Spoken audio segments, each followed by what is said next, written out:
এই যে বিদেশি আম কিং যায়, কতটুকু গাছত আম দেখেন। একটা করে আমের ওজন দেখা যায় 1500 গ্রাম থেকে 2000 গ্রাম পর্যন্ত, অর্থাৎ 2 কেজি পর্যন্ত।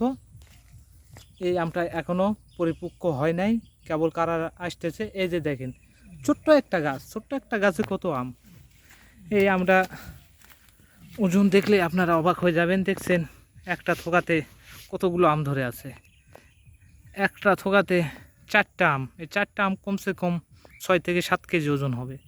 এই যে দেখেন আরও আম আছে, সবচাইতে বড় আমটা আপনাদের দেখায়। এই যে দেখেন সবচাইতে বড় আম কিং যায়। এই যে আর একটা আম দেখেন, আম এগুলো গাছে নিয়ে থাকতে পারে না, এগুলোকে খুঁটা দিয়ে আটকে রাখতে হয়, এত পরিমাণ আম। আরও দেখেন, আপনারা দেখেন, এই যে দেখেন এই আমটার সাইজ, ওজন 1.5 কেজি।